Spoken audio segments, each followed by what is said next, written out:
నమస్తే, welcome to yo-yo TV.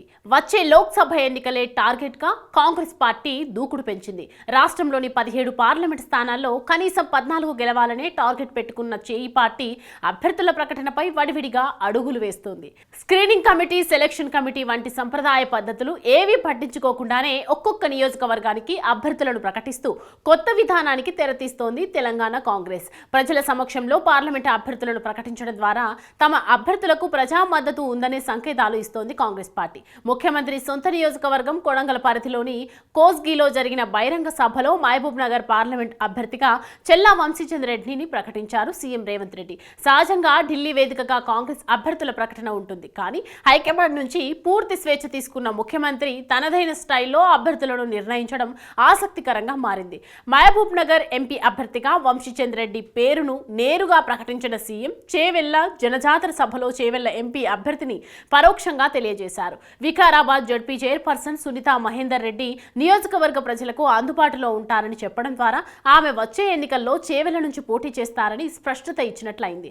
అంతేకాకుండా CM మాట్లాడుతున్నంతసేపు Sunitha Mahender Reddy ఆయన పక్కనే నిల్చొని ప్రజలకు అభివాదం చేస్తూ కనిపించారు. తెలంగాణలో అత్యధిక స్థానాలు గెలవకపోతే ప్రభుత్వంపై ప్రతికూల ప్రభావం చూపే అవకాశం ఉన్నందున అభ్యర్థుల ఎంపికపై పకడ్బందీగా వ్యవహరిస్తోంది కాంగ్రెస్ పార్టీ. ముఖ్యమంత్రి రేవంత్ రెడ్డి కూడా ప్రత్యేక జాగ్రత్తలు తీసుకొని అభ్యర్థులను నిర్ణయిస్తున్నారు.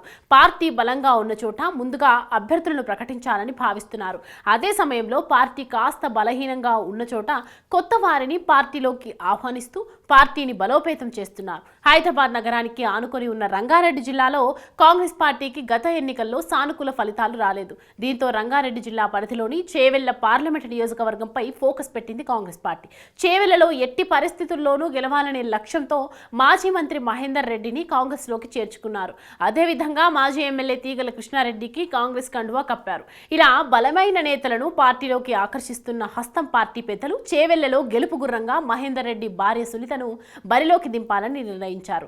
బీఆర్ఎస్ సిట్టింగ్ స్థానమైన చేవెళ్లలో కాంగ్రెస్ జెండా ఎగరేయాలన్నదే టార్గెట్ గా పావులు కదుపుతున్నారు కాంగ్రెస్ పెద్దలు. ఇలా పార్టీలోకి వలసలు ప్రోత్సహిస్తూ వచ్చే ఎన్నికల్లో అత్యధిక సీట్లు గెలవాలనుకుంటున్న కాంగ్రెస్ పార్టీ నియోజకవర్గాల వారీగా మంత్రులు, సీనియర్లకు ఇన్ఛార్జిగా బాధ్యతలు అప్పగించింది. ప్రస్తుతానికి 2 సీట్లపై స్పష్టత ఇచ్చిన హస్తం పార్టీ త్వరలో మిగిలిన సీట్లకు అభ్యర్థులను ప్రకటించే ఛాన్స్ కూడా ఉందంటున్నారు. మొత్తానికి టార్గెట్ 14లో కాంగ్రెస్ ప్లాన్ ఎంతవరకు వర్కౌట్ అవుతుందనేది చూడాలి.